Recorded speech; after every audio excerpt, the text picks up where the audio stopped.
up, Sooner Nation? Welcome to the SI Sooners podcast. Parker, man, we are in uncharted territory. Oklahoma coming off a 37-30 loss at Iowa State on Saturday night. I don't know any other way to say it. The Sooners were an abject disaster across the board. Offense, defense, and special teams. Everything was terrible. Nobody was good. There were certainly some good, bright moments, some bright spots, but as a team, as a unit, it was a disaster, and certainly nobody was good enough. Parker, it's the first time in any of our lifetimes that OU has lost in Ames. The last time that happened was 1960. The Beatles weren't even around then. It's incredible. The list of coaches is incredible. I want to go through this list real quick before we get going. Bob Stoops, John Blake, yes, John Blake, Howard Schnellenberger, Gary Gibbs, Barry Switzer, Chuck Fairbanks, and Jim McKenzie. None of those guys ever lost a football game in Ames, Iowa. Lincoln Riley is in elite company. In fact, did you know this is only the second time in history that Oklahoma has lost to both Iowa State and Kansas State in the same year? First one was 1931. You want more? In almost 100 years, OU has lost a grand total of 7 times to Iowa State. Lincoln Riley's got 2 of those, matching Gomer Jones, who only coached 2 years and got fired, Parker. John, I got nothing. You might have to do this one on your own. I'm at a loss. It's a mystery. This just doesn't make any sense. It's an absolute mystery. It's one of history's mysteries. No, it certainly is a mystery, and it's just, like I said, none of it makes sense, John. You look at this Oklahoma team, you look at the talent that they're rolling out on a week-to-week basis, and it's not like it was back in 2016, the last time the Sooners started 1-2, when they were going up against one of the great group of 5 schools of the decade in Houston, and then welcomed Ohio State to Norman. No, the Sooners are 1-2 because they lost to 2 clearly inferior opponents in Kansas State and Iowa State. Those teams between them, John, Iowa State and Kansas State combined had 4 players on their rosters that were 4 or 5-star recruits. Oklahoma should have blown the doors off against these programs. And I don't know what to chalk it up to, John. I really don't, because we see so many things going wrong. But why? Why is everything falling apart for Oklahoma this early in the season? Is it simply because this is just a wacky time in college football and there's more parity than ever before, just simply due to the fact that everybody was kind of coming into the season unprepared and is really anybody's game for the first time in a really long time? Or is it a sign of a disturbing trend in terms of the leadership, the coaching, the play calling? John, there's a lot to discuss here, and there's a lot to break down over the next half hour or so here on the SI Sooners podcast. Yeah, you're right. I'm John Hoover. I'm in Tulsa. That's Parker Thune. He's in Norman. Last night, I was in Ames, Iowa. Whew, that was a long drive. Again, we just want to thank you guys for listening to the SI Sooners podcast and, of course, watching the SI Sooners podcast on YouTube. Parker, let's just pick up the laundry basket and dump it all in the washer. No sorting, no colors, no hot and cold. The whole thing goes in. The offense stunk. The defense stunk. The defense stunk even worse than last week in the loss to Kansas State, which I didn't think was going to be possible this year. Boy, was I wrong. And the special teams were not terrible, except for like 15 seconds when Kini Nwangu went 85 yards after OU got the strip sack and took the lead. He goes 85 yards with the kickoff and sets up the Cyclones in the red zone for the tying touchdown. So yeah, the special teams were terrible also. Just another complete meltdown in all 3 phases, Parker, just like last week. Yes, and even more so than last week, John, which again, I figured that wasn't possible, much like you. I thought that was as bad as we were going to see the Sooners here in 2020 when they walked off the field last week in Norman against Kansas State. And then lo and behold, they go and lay another egg in Ames, and it was far, far uglier, John, just because you saw them squander so many opportunities. Theo Weiss and Obi Obialo both dropped touchdown passes. Pat Fields dropped 3 interceptions. Brock Purdy gift-wrapped Brendan Radley-Hiles an interception down the middle of the field, and he somehow didn't come up with it. I guess he decided to catch it with his face instead of his hands. But there were just so many things, John, that were sloppy. And that's what it was for the Sooners. This game was sloppy. There was no attention to detail. They just weren't the sharp football team that we're used to seeing from Oklahoma with Lincoln Riley at the helm. There's so much right now that needs to change. And it starts with the fundamentals. And it starts on defense. It starts with tackling. And it starts with pass coverage. Because those are the two areas, in my mind right now, that are the Sooners' biggest area of weakness. Now, the most baffling thing to me, John, and we'll get into this a little further, obviously, the offensive line is atrocious. And I don't know why. Because they're bringing back all 5 starters from last season. They've got Bill Bedenbaugh, who's one of the best offensive line coaches, if not the best offensive line coach in the entire nation. They have so much continuity, and yet here they are, leaps and bounds worse than they were in 2019. None of it adds up, John. None of this makes sense. I'm with you. OU lost 2 in a row now for the first time in the regular season. Since 1999, Bob Stoops' first season. Think Notre Dame and Texas. But they've started 0-2 in Big 12 play for the first time since 1998, which was John Blake's last year. Listen, you want a little sunshine? Get this. I saw this on Twitter last night, and it intrigued me just that you could have this outlook, okay? See what you think about this, Parker. If you're going to have to endure a rebuilding year, which this is, obviously, and ultimately rebuilding years are unavoidable. Every team does, every program does, except apparently Alabama, and it looking like Clemson. But why not have a rebuilding year when there's a pandemic going on, right? Games are getting canceled, bowls are getting canceled, the conferences are all over the calendar. Got some starting in October, some starting in November, some starting in September. Nobody's taking this season very seriously. Not the Blue Bloods. I mean, 20 years from now, we're going to look back and we're going to see Lincoln Riley's team went 6-4 and turned down a bowl invitation to Shreveport. And we're all going to say, oh, yeah, that was the COVID year. I remember that. That's right. We don't really count that one. So all the other years, except for the COVID year, were really good years for Lincoln Riley. What do you think about that, Parker? Well, I'll tell you what, if there's a bowl invitation handed out in Shreveport, you can go ahead and make that trip, John, because Shreveport is one of the worst places I've ever been in my life. But in terms of the product that we're seeing on the football field for the Sooners this year, I mean, you mentioned it's as good a year as ever to have a rebuilding year, but why treat this as a rebuilding year? That's never what it was supposed to be, and Lincoln Riley and Alex Grinch have emphasized time and time again, the standard stays the same. And in a year where none of your players are losing eligibility, you have quite literally nothing to lose. Show me some aggression. Show me that you want to win football games. Show me that you're willing to insert true freshmen into the lineup for the sake of sparking your team rather than letting Brennan Radley-Hiles and Trey Norwood and all these other upperclassmen for Oklahoma that are just playing bad football to continue to walk out there and play bad football. To me, Oklahoma needs personnel change right now, immediately. And there's a lot that needs to change, but I think it starts with the personnel. Because there are quite evidently some players on the field on both sides of the ball for Oklahoma right now, John, that aren't ready to play football. And they're not playing football at the same level that they were playing last year. And again, like I said, given the fact that nobody is losing eligibility this season, you are 1-2, you're 0-2 in Big 12 play. If something doesn't change in a hurry, you're going to see that streak of Big 12 championships come to an end. So why not empty the barrel? Try everybody out. Give everybody a shot.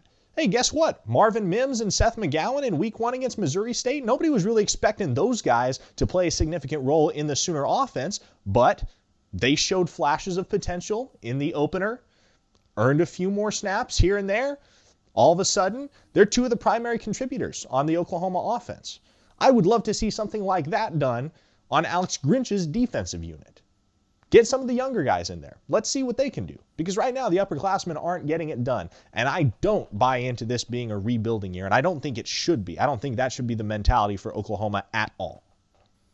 Yeah, but you play the freshmen because it's a rebuilding year. So I think what's going to happen, I think Lincoln's going to roll out this week against Texas some more upperclassmen because he really thinks that he can get more out of those guys. I really think he's going to roll those guys out.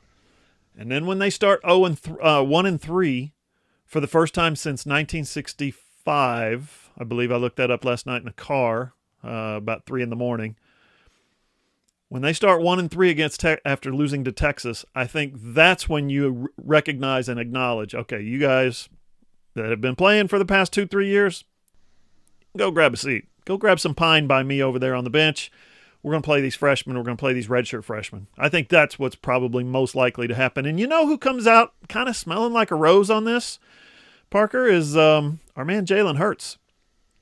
Because remember the question at Big 12 Media Days last year to Lincoln Riley was, you got a brand new offensive line. You got 4 new starters on the offensive line. Creed Humphrey's a sophomore. How are you going to be able to keep your tempo and your points and your yards per play and all that stuff? Lincoln was like, our standard is our standard. Standard remains the same. I think Jalen Hurts comes out looking back at last year like, oh my God, could this team use a Jalen Hurts this year? A guy who can really run with the football, a guy who's not afraid to stand up and be a leader. I think he took a lot of bad rap last year, and I think his efforts overall might be a little bit underrated. Dude beat Texas with basically the same and CeeDee Lamb and Kenneth Murray. But yeah, the same supporting cast around him. For the most part, the role players are all the same.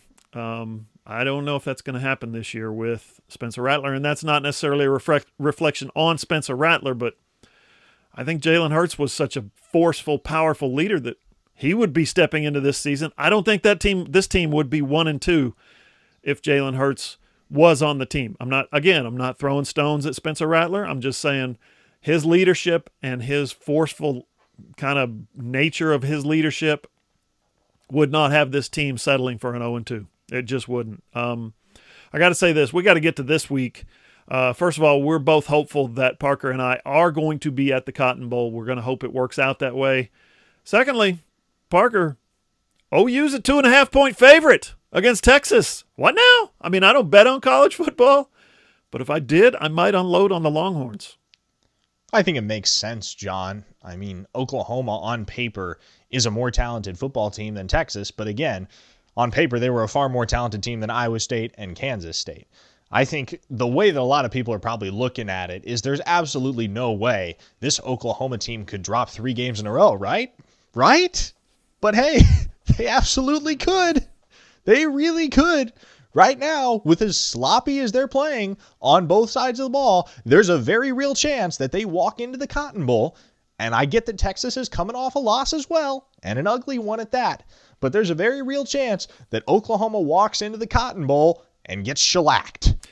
Yeah, I see what you're saying, and I don't disagree at all. I think I'm going to pick Texas, just like I picked Iowa State, just like Caroline told me that when she was on with you guys for Game Day U, that she picked Kansas State.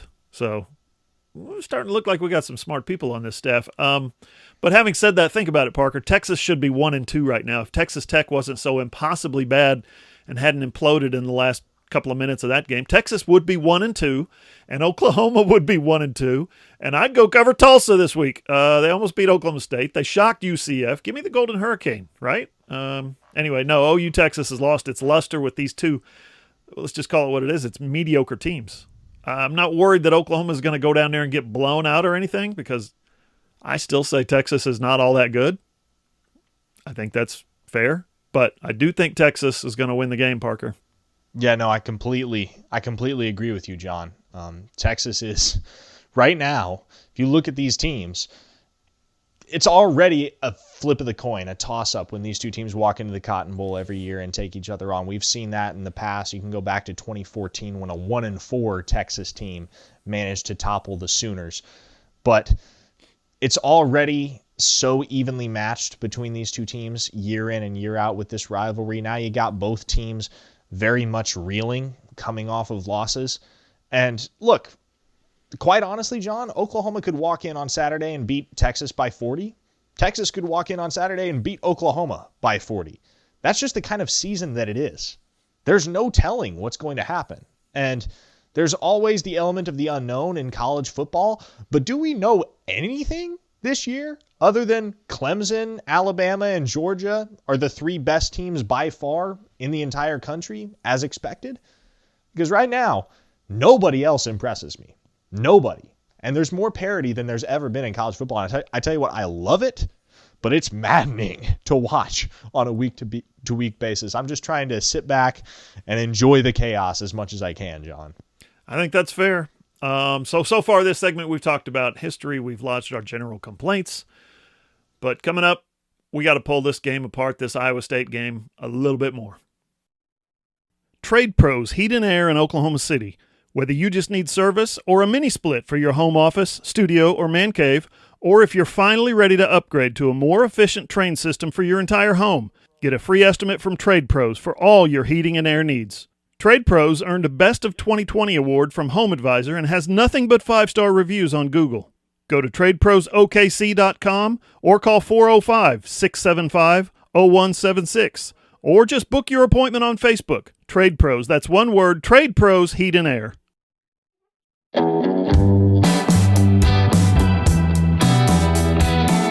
Follow SI Sooners on Twitter at @all_Sooners. Find Parker at Parker Thune, Thune. I'm at John E. Hoover. Parker's also on Instagram. I'm on Facebook, Johnny Hoover Media. And, of course, you know our website by now, allsooners.com. If you still haven't been there, guys, just do it. I was in Ames. Next week I'm going to be in Dallas. The week after that, yeah, that's probably looking too far ahead. I don't want to jinx it, but hey, we're going to be all over this thing. SI Sooners, allsooners.com. Don't forget, it's free. We got message boards. Sound off. And then, of course, the video version over on YouTube of the SI Sooners podcast on my YouTube channel, John Hoover Media. You probably ought to check out the comments section there, too. Yikes. People are angry. I mean, they're pissed. People are upset. So I would recommend checking that out. It's a lot of fun. You just get in there and vent. Allsooners.com or my YouTube channel, John Hoover Media. Let us know what you think. And I want to say thanks again to our friends at Trade Pros. If you want to advertise with us, send us an email, allsoonersi@gmail.com. Parker, you know this now. I've been covering Oklahoma for a long time now, and I can confidently say I haven't seen a defense that tackles this poor, except for probably the Peach Bowl and maybe the USC Orange Bowl and maybe 10 or 15 other games in the past 10 years or so. I guess what I'm saying is this what we saw Saturday night? Is this systemic? Can this team actually tackle? Are they capable of tackling? I think we can safely say they're not capable of catching an interception. That's fair. But as the tackling is fundamental. It's the number one thing. Blocking on offense, tackling on defense. You can't play football without those two things. Is this something that can be fixed in a week or two of practice, Parker? Well, I would hope so, because it's the most fundamental aspect of playing defense, John. And listen, I said last week that I needed another week before I rendered judgment on Alex Grinch's philosophy and how it was affecting the Sooners' defensive performance. And I feel confident rendering that judgment right now. When you predicate your defense on something that is so random as the creation of turnovers, you begin to neglect the more basic aspects of playing defense. And I think that's what's happened with Alex Grinch and the Sooners defensive unit. Right now, Alex Grinch and the Sooners are so laser focused on creating turnovers, on making interceptions, on forcing fumbles, you name it, that they are completely overlooking the most fundamental aspects of their job, which are tackling and proper pass coverage. And listen, the Sooners beat themselves on Saturday night. Let's call it like it is. Every single run that Breece Hall had was sparked by poor tackling. It was poor coverage. It was a busted coverage that sprung Xavier Hutchinson for the 65-yard touchdown reception. Pat Fields, as I mentioned in the first segment, dropped 3 interceptions. 3. There were 3 passes thrown in Pat Fields' area that should have been picked off, that hit him in the hands. This can't continue to happen. And it's so shocking to me, John, that a team that prides itself on its ability, its supposed ability to create turnovers, can be so bad at actually forcing them. Especially when those turnovers are literally gift-wrapped from Brock Purdy and the Iowa State offense. The Sooners did get the strip sack, their second takeaway of the season. But there were at least 4 or 5 passes, John, that Brock Purdy threw that should have been intercepted, that there's absolutely no excuse for the fact that they weren't intercepted. And that was the difference in the game. And you don't want to say that's the only thing that caused the Sooners to lose, because obviously they played poorly in other areas as well. But if the Sooners get one of those passes, maybe two, if they just manage to get one or two of those interceptions, it's a completely different ball game, and I think it's pretty much a one-sided ball game at that point, because Iowa State had to dig themselves out of a hole to get back in this game, and Oklahoma gave them a lot of help. Takeaways equal victory. That's what they keep telling us. Parker, I try not to overreact when I see a team lose a game or win a game. I try not to say, oh, prisoner of the moment, I think this is a national championship team, or they're not ever going to win a game again. But I think it's okay now because, we've seen them do it 2 weeks in a row. This was the defense that we saw against LSU with the addition of Delaren Turner-Yell. This was the defense.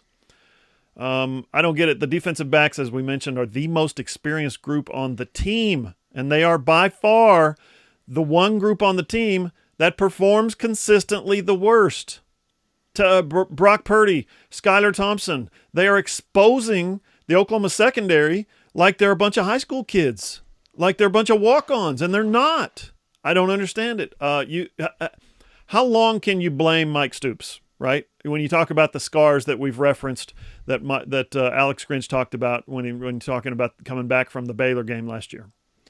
How long are these guys going to be able to use that as a crutch? Well, we got beat down so bad.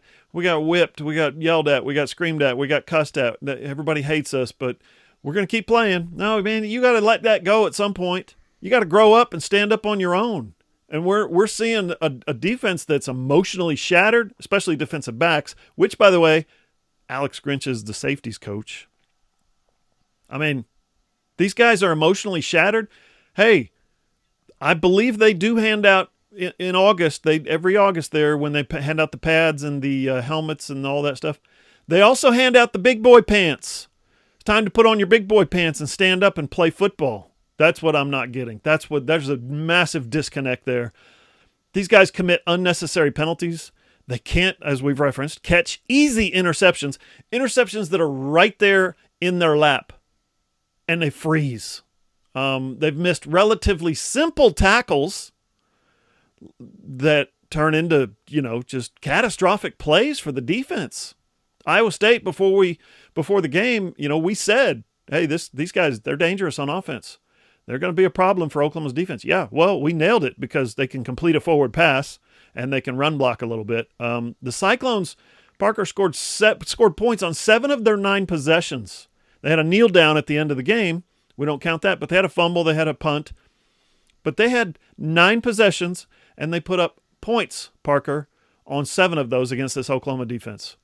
John, I very much understand it if Sooner Nation is beginning to lose their patience with Alex Grinch as a coach. And I think that they should have a little bit more patience with him as a recruiter, simply because he's only had 1 recruiting class since he got to Oklahoma.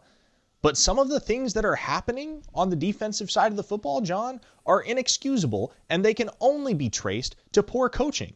So we're watching that game last night, John. It doesn't take a rocket scientist to tell you that, A, Buki Radley-Hiles probably shouldn't be on the field, all things considered. B, he definitely shouldn't be matched up against Charlie Kohler. And you look at the secondary, a unit with 5 returning starters. Every single one of those starters in the secondary started last season at some point. It's not a personnel issue. And this is why it's so strange to me, so baffling to me, that the Sooners are being plagued by these issues, John, is because the 2 weakest units on the team are the offensive line and the secondary, which are the 2 units that returned all their starters from last year. What changed? I don't know. I really don't. Do you have any idea, John? Because I would love to know what went wrong somewhere along the line between 2019 and 2020. I keep hearing, Parker, as someone in the media, I keep hearing reverberation from the fans, and we keep hearing the word soft. Soft. The team is soft. The coaches are soft. Lincoln Riley's soft. I'm not sure I ascribe to that just yet, and I'll give you an example. After the Kansas State game last year, the K-State's new kind of newish interview room, there's a brick wall and a metal door between the interview room and the players' locker room, the visiting team's locker room. Lincoln Riley did not sound soft coming through the door, coming through the walls last year in Manhattan. He was getting after those guys. And we've seen video, the in-house type video of him being exuberant and excited and angry and, emphatic and things like that. But that little demonstration after they lost that game, he came in, sat down, composed himself, cool, calm, collected, gave us the answers, told us the truth. But behind the closed doors, he was furious with those guys. Expletives. Not that that's at the end all be all, but that just shows you what a cool, calm, collected customer that he is. For him to open that curtain on his team, I don't know that I ascribe to the theory that he's soft. There may be a lot of thought that that's part of the problem. Unity marches and things like that. A lot of people are not believing that that's the best thing for a football team. Whatever. These guys they're a big family, they're brotherhood. They're going to do what they need to do for togetherness. You know how it is. But I just think that there's I'm not going to say a disconnect between Lincoln Riley and his staff and the players, but the message somewhere between, especially Alex Grinch and that defense, is being lost. And Parker, here's the scary part for this Oklahoma defense. We'll go through the schedule here in the next segment. This is, as I said, pretty much the same defense as it was last year, Peach Bowl included. So I think you can count on Oklahoma, on this bunch, not playing good defense for the rest of the year. I think that's a fair assessment. But now, sorry, the record-setting offense the last 3 years, 4 years, 5 years, those guys left. They're not here to carry you anymore. That offensive line, like you said, has just been a freaking puzzle. The receivers are exactly what I said they were way back in June, Parker. They're young, they're inexperienced, they're transfers, they're unknowns, they're injured, they're suspended. This receiver core has been miserably bad. I think that's a reflection of the status of what these guys came into the season as. Rambo's not the answer. Not right now. He might be long-term, but not right now. Weiss, I was wrong about him. He's not the answer. He's not the X factor. Marvin Mims has a tremendous upside, but he's just a freshman, and he disappeared in that game on Saturday. Theo Howard, Obi Obialo, those guys are not that guy, okay? The running backs, same thing. Quit with the crap sandwiches. You don't lose Trey Sermon, Kennedy Brooks, and Ramondre Stevenson, and then have Jace McClellan flip to Alabama on signing day and not have a significant drop-off.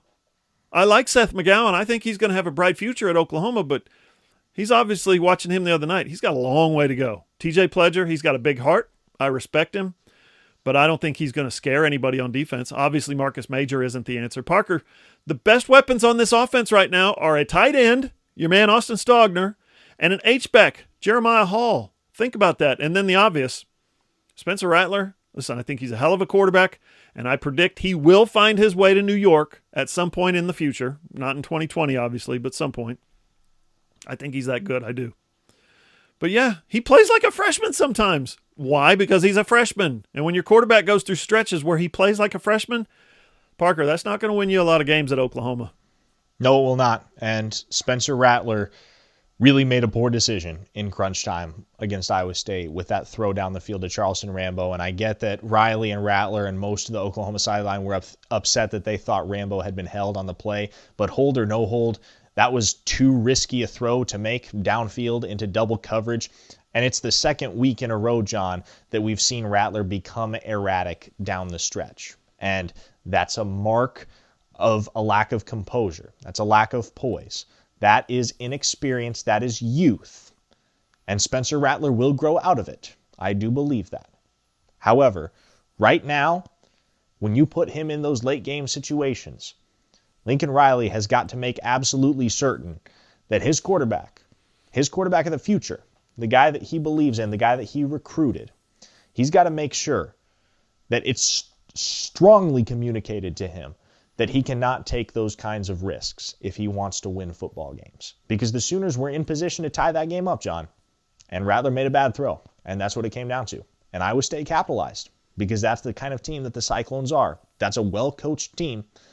And if you make mistakes, they will make you pay for them. And Spencer Rattler found that out the hard way.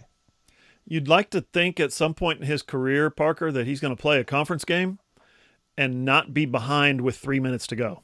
Not need a touchdown drive, a length of the field touchdown drive with 3 minutes to go. Maybe some of his teammates can help him out by not letting the ball go through their hands, whether it's on offense or defense. Theo Weiss dropped a big pass. Guys drop passes in the end zone. Catch the football. And then on defense, maybe you get an interception. Maybe he goes down and scores, Parker. I will say this. Rattler's scrambles, I thought, were a welcome sight. It turns out he can run. He told us he can run. He was right. I like seeing that kind of grit and determination out of your five-star quarterback. The offensive line, again, is a mystery. I don't know what else to say about these guys. I'm not going to continue to sit here and beat up Eric Swenson anymore. I'm just not. He doesn't deserve that. If Anton Harrison is better than him, then the coaches should play Anton Harrison. If he's not, then the coaches are playing the guy that they think is going to give them the best chance. And if that's Swenson, then it's Swenson. People quit beating up on Eric Swenson. He's on the field. He's playing his butt off. If he's not good enough, he would be over there on the sideline. But guess what? He's not. I just don't get fans sometimes the way they jump on players. But again, he ain't the only problem up there. Against Iowa State, those guys got taken to the woodshed as a group. 8 tackles for loss, 2 quarterback sacks, 2 hurries, only gave up 3.5 yards per carry rushing. That's OU's average for the season, by the way. They only netted 114 yards, Parker. And play calling on the first drive, this is not all on the players. Play calling on that first drive was weird to me. After the big play over the middle to Rambo, 3 straight runs up the middle, and then you go for a field goal on 4th and inches? Man, that's Kevin Wilson at Texas A&M bad right there. You guys remember that one, I'm sure. Up next on the SI Sooners podcast, we're going to talk about Ronnie Perkins. Hey there, loyal listeners. Parker Thune here with SI Sooners. Are you a business owner looking to get your product out there to the masses? Let's say you run a hotel in Norman, or a car dealership in Oklahoma City, or a restaurant in Edmond.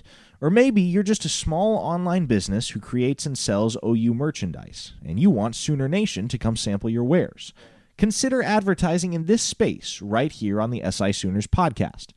SI Sooners reaches thousands of readers, viewers, and listeners literally every day, and the SI Sooners podcast is the ideal place to find your next customer. To advertise, send an email to allsoonersi@gmail.com or send us a direct message on Twitter at @all_Sooners.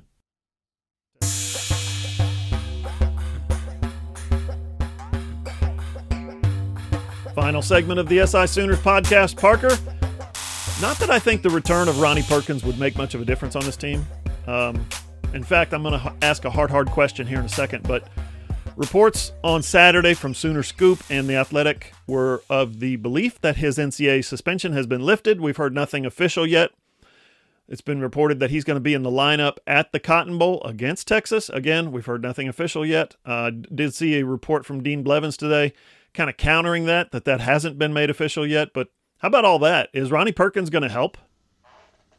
Well, I would hope so, John, because that pass rush is struggling. And they did manage a strip sack against Brock Purdy on Saturday, obviously.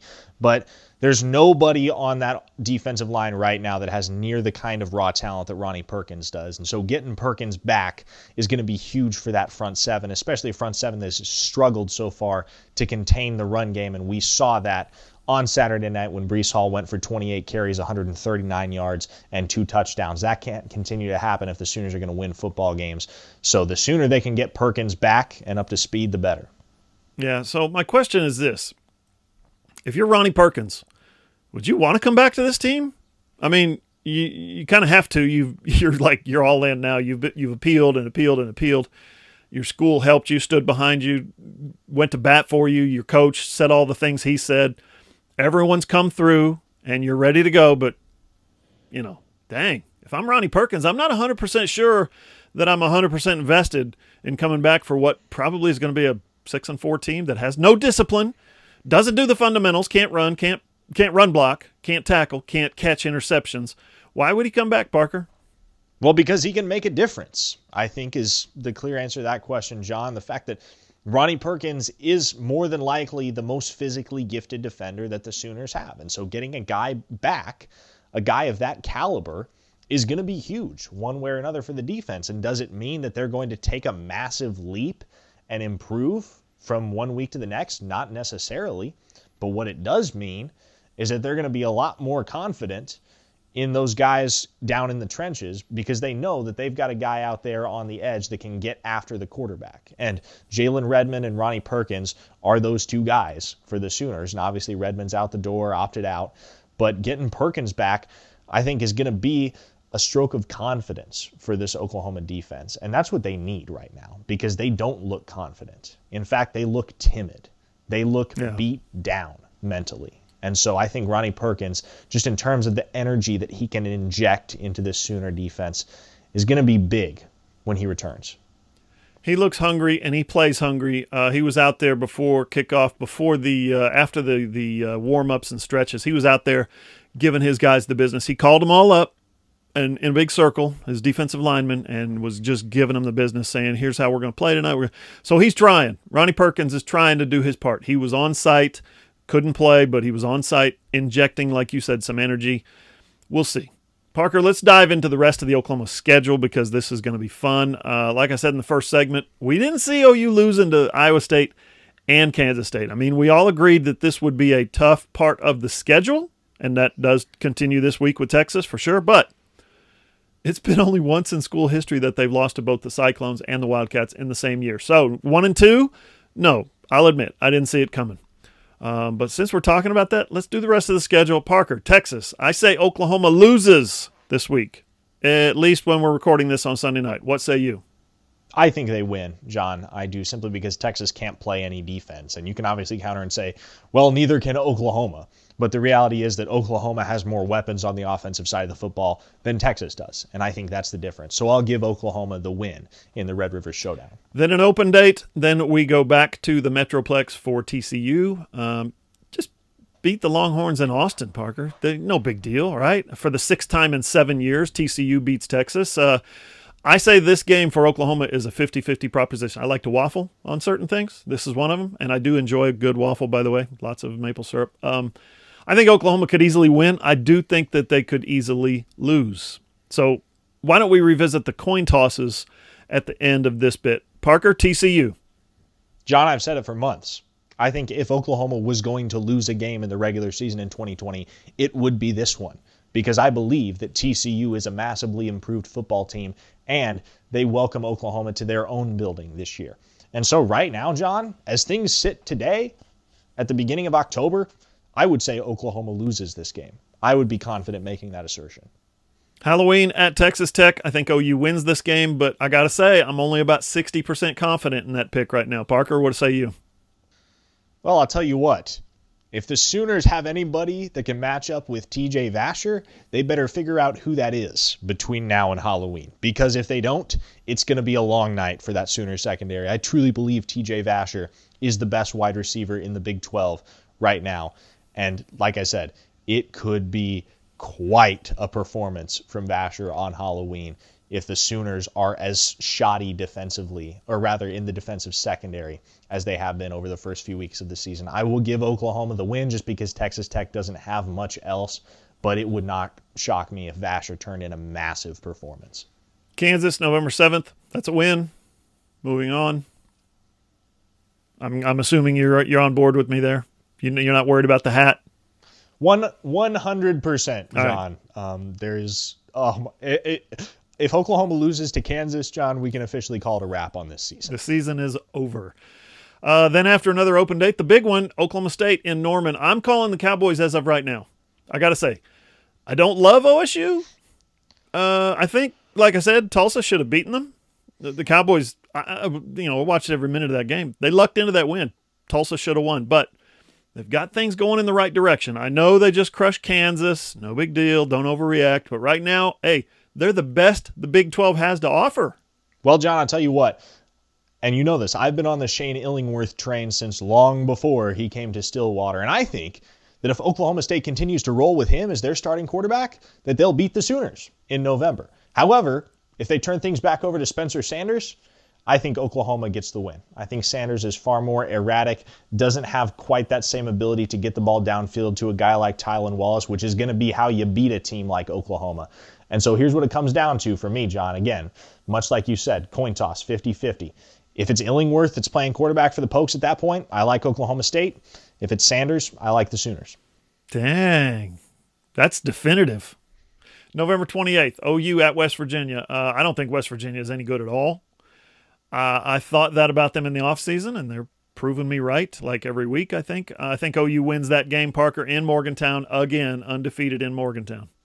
Well, yeah, John, Oklahoma hasn't lost to West Virginia since they joined the Big 12, and I don't imagine that changing this year. Oklahoma is just by far a more talented team than the Mountaineers, and I don't even know if the Mountaineers have those pieces to pull off a massive upset the way that Kansas State and Iowa State did. So I will take Oklahoma in resounding fashion in Morgantown. Watch out for that West Virginia pass rush. That's the one weapon I think that's the one position that they can weaponize against a team like Oklahoma.